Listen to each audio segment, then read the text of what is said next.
there's been a bunch of games this year where it's sort of been the other way around. You guys had the big lead late, for whatever reason, couldn't hold on. What does it say, and how good does it feel from 14 down in the fourth quarter, even 6 down in the overtime, to show the grit, to keep fighting back from adversity, and this time finally get over the top? I mean, just understanding that we always got a chance, man. I mean, that's the biggest thing. And being able to collectively be in that huddle and understanding that everybody in there is really trying to do the right thing and get the W. Ben, what did you think of the unveiling of you, Nico, and Kel'el all together?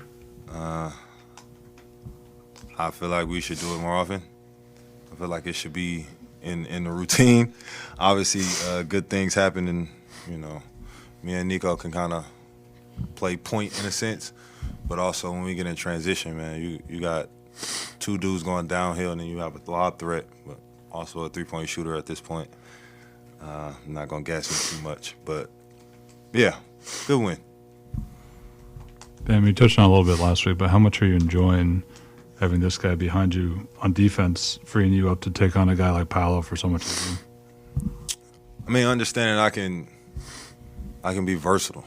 It's a different look. Sometimes I might be the only big end, but obviously having him at the rim, he alters shots, block shots. So for us, it's that brings life into the guards where they know somebody's behind them, and if you get past them, just keep fighting because he's either gonna block it or alter the shot. Kel'el, can you just kind of talk about your poor performance overall? Because I know you got those 2 early fouls. Did your mindset change defensively and not being too aggressive, or was it just sort of like you just got to go with it? We talking about offense or defense? Defensively, I would say it was more of a you got to be more careful. I've accepted the fact that I put my hands in there a lot, but I just got to do better with that. So. Yeah, Kel'el, to add on to that, obviously quality minutes from you tonight, but where do you measure your confidence now at this point, especially in the game tonight?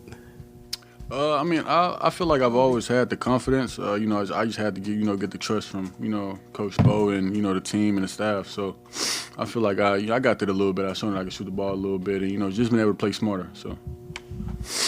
Kel'el, with tie game with like 30 seconds left, Nico throws the ball into you, comes off that screen, and just throws it up top. Just what's going through your head there? It seemed like you were even pointing up the whole way. Nico's going downhill. Just what was going through your head on that play? Wait, which one? 30 seconds to go up to. Nico just threw it up top. You The one where you caught it behind the basket. Man, no, so he fouled me. Literally, I got fouled. So I tried to catch the ball and, go up with the foul, get the 2 free throws, get the game over with, but, yeah. Bam, you were matched up with Paolo a lot of the game tonight. What did you just think of that matchup and being able to kind of get back into defending in those kinds of situations and those kinds of players? Is that almost reinvigorating for you a little bit? I mean, it's definitely, like I said, it definitely gives us a different look because we have somebody that's 7 feet at the rim. So it allows me to be the versatile big, and obviously we've seen in the Olympics that it'll work. So for me, it's we keep this lineup going. Bam, we know how important spacing is offensively to Spo with the way the game is played today. Obviously, both you guys can hit threes. How surprised have you been by how good Kel'el is as a three-point shooter? How helpful is that from an offensive standpoint with you guys playing together more? I mean, not only the threes, but we're both lob threats. So he's in a pick and roll with Duncan or Tyler, and I'm in the corner. And then my man becomes a low man. I cut, that's a lob, or he's going to get the lob. So it just adds a different dynamic, and then obviously if we're open at the three-point line, shoot it. Spo has that much confidence in us. I mean, you've seen the guy shoot the ball enough to where you believe it's going in.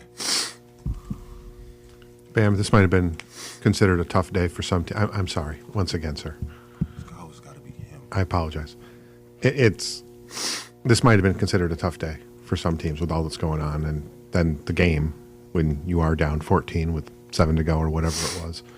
What did you guys learn about yourselves tonight, or did you already kind of know it?